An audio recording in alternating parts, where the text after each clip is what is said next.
Selamat datang dan selamat menikmati. Yusong terus-menerus membunuh Cerberus, dan Cerberus terus bangkit dari kematian.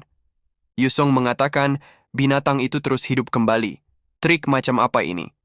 Jin Hyuk mengatakan Cerberus adalah binatang mistik yang tidak dapat mati. Kamu terus membuat Cerberus sibuk. Dirinya akan mengincar manusia demonik itu. Yusong, kamu dapat melakukan itu bukan? Yusong mengatakan, dirinya dapat melakukan apa yang kamu lakukan. Nietzsche mengatakan, sialan, para penjaga bodoh itu. Dirinya memberitahu mereka, hanya Kang Jin Hyuk saja yang boleh masuk. Dirinya sangat bodoh, mempercayai para bajingan tak berguna itu. Sekarang, siapa yang harus dirinya perhatikan? Apakah Jin Hyuk sudah tahu kalau dirinya tidak dapat melawan lebih dari 2 orang? Bahkan dengan kemampuannya, dirinya tidak dapat melawan 2 orang sekaligus. Nietzsche memanggil Tristan dan Melina untuk membantu dia, tapi saat menoleh ke belakang, mereka berdua menghilang. Jin Hyuk mengatakan, itulah mengapa kamu harus memperlakukan pegawai dengan baik, seperti dirinya sebagai contoh. Mereka melarikan diri menghadapi bahaya, karena kamu memperlakukan mereka dengan buruk. Nietzsche menggunakan telekinesis untuk menyerang, Jin Hyuk dapat menghindarinya dan berpikir hampir saja. Dirinya masih belum dapat mengetahui bagaimana cara menghadapi dia sendirian. Yusong mengatakan, berapa lama lagi dirinya harus berhadapan dengan binatang ini? Tidak dapatkah kita membiarkan saja binatang itu dan bersama melawan manusia demonik itu? Jin Hyuk mengatakan, kita semua akan mati jika melakukan itu. Dirinya baru mendapatkan rencana. Tetap hadapi binatang itu, penjaga gerbang neraka perlu sekali-kali dihajar oleh manusia. Dengan itu, kita akan mendapatkan perhatian dari seseorang. Ferial mengatakan, bukankah itu Cerberus? Apakah mereka mencuri itu? Hades akan marah jika mengetahui hal itu. Dirinya tidak pernah menyangka akan melihat penjaga gerbang neraka dihajar oleh manusia. Hari ini, hari yang sangat menarik.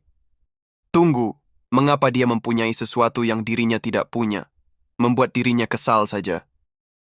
Saat Yusong sedang menghajar Cerberus, Nietzsche membatalkan skillnya, membuat Yusong terkena serangan dan terpental. Jin Hyuk mengatakan, skill milikmu akan dibatalkan jika orang tua itu menatap kamu, jadi berhati-hatilah. Muncul notifikasi, kondisi untuk mengcopy. Nietzsche menderita paranoia dan nihilism. Dia dibantu oleh Demon King. Jika Jin Hyuk dapat membuat Demon King itu meninggalkan Nietzsche, Jin Hyuk dapat mengcopy salah satu skillnya. Nietzsche berpikir, Tristan dan Melina. Kalian menghilang di saat yang genting seperti ini. Dirinya yakin kalau mereka ketakutan. Beraninya mereka melarikan diri tanpa dirinya. Dasar bajingan tidak berguna. Nietzsche mengatakan, Cerberus, segera kalahkan mereka. Apa yang ia katakan adalah perintah dari tuanmu. Jin Hyuk mengaktifkan Mythical Creature Confinement dan mengunci pergerakan Cerberus. Nietzsche terkejut dan berpikir, bagaimana mungkin dia melumpuhkan Cerberus?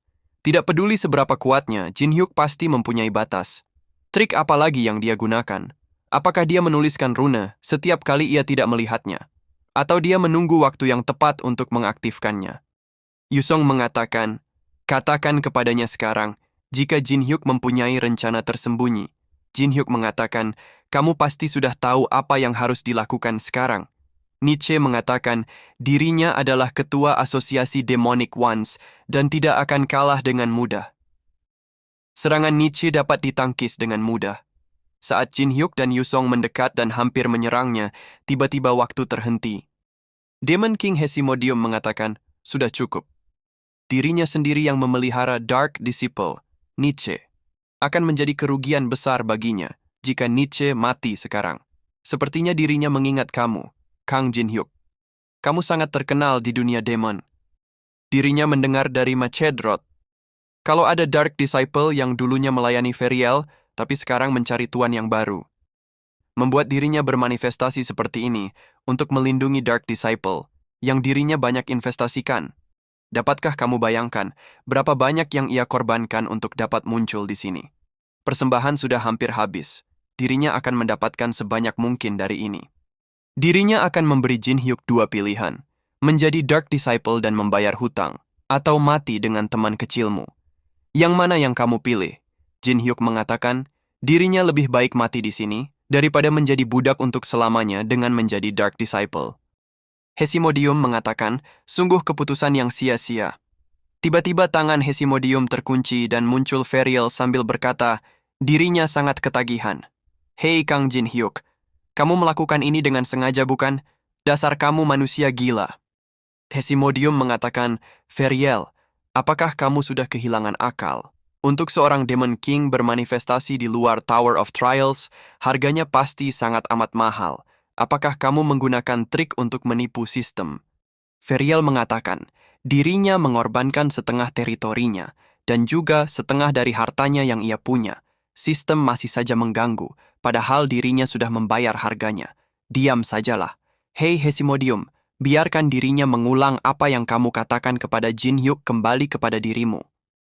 Dirinya akan memberikan dua pilihan kepada kamu. Pertama, jika kamu mundur, ia akan membiarkan kamu membayar setengah dari hutang miliknya. Tapi jika kamu tidak menerima penawarannya yang baik hati ini, dirinya akan menghajar kamu sampai hampir mati, dan kamu dapat kembali pulang menangis dan membayar seluruh hutang miliknya. Jadi apa pilihanmu, Hesimodium? Saat semua sudah kembali normal, Yusong berpikir, ada sesuatu yang terjadi. Mengapa rasanya waktu berhenti sejenak? Muncul notifikasi, Demon King Hesimodium menarik kembali dukungannya dari Nietzsche. Nietzsche bukan lagi seorang Dark Disciple. Yusong mengatakan, Jin Hyuk, apa yang terjadi? Apa ini ulahmu? Jin Hyuk mengatakan, siapa juga yang tahu? Secara teknis, ini semua berkat dirimu.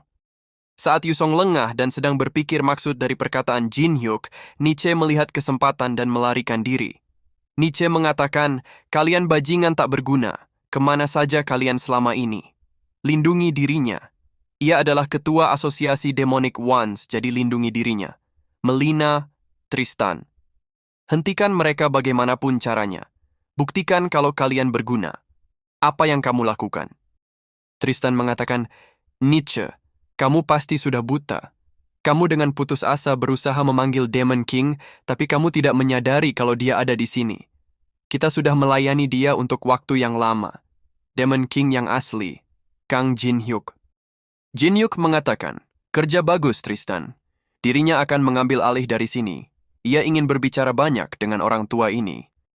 Hyacin mengatakan, manusia demonik tidak berguna. Dia berlagak seperti orang penting, tapi dia sendiri yang mengacaukan segalanya. Mestinya ia tidak pernah mempercayai manusia. Alice, itu juga berlaku untukmu. Manusia adalah spesies rendah. Mereka bahkan tidak dapat hidup lebih dari 100 tahun. Mengapa kamu mempercayai mereka? Mengapa juga kamu berpihak kepada manusia, sedangkan kamu dulunya adalah leluhur vampir yang terkuat? Apakah kamu rela melakukan apapun hanya untuk sebuah kebebasan? Alice mengatakan, dulu dirinya juga berpikir sama. Ia pikir manusia tidak ada yang spesial sama sekali. Mereka tidak dapat melakukan apapun untuk dirinya selain memberikan hiburan.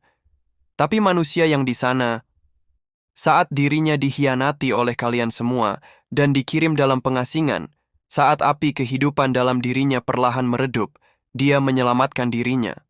Ia bersedia untuk memberikan nyawanya untuk dia. Hyacin teringat kembali perkataan Extension. Extension mengatakan, sudah ratusan tahun berlalu semenjak Alice diasingkan. Tapi mengapa Hyacin masih berada di sisinya? Hyacin mengatakan, dirinya tidak yakin. Ia pikir, itu mungkin karena kamu sudah membebaskan dirinya dari kegelapan. Setelah ia mengkhianati Alice. Hyacin mengatakan, kalau begitu, ia ingin melihat kesungguhan Alice. Hentikan ini jika kamu bisa. Alice, jika perasaan yang kamu rasakan adalah sungguhan, kamu pasti sudah sadar kalau bagi para bangsawan malam, cinta adalah kutukan yang selalu membawa pada kehancuran. Alice mengatakan, dirinya tahu itu. Tapi perasaannya sudah terlalu dalam dan tidak akan goyah oleh perkataan leluhur kita. Hyacin mengatakan, baiklah, dirinya yakin kalau Alice dapat melakukan itu. Hancurkan rantai takdir yang membelenggu kita. Dirinya berharap cinta tidak akan menjadi kutukan bagimu. Tapi sesuatu yang lebih baik, teman lamaku, yang ditakdirkan untuk dikhianati oleh orang yang kamu percayai. Muncul notifikasi. Hyacin de Sheffieldino sudah mati. Jangan lupa untuk subscribe, komen, like, dan share-nya ya teman-teman, supaya tidak ketinggalan konten menarik Mimin selanjutnya. Thank you.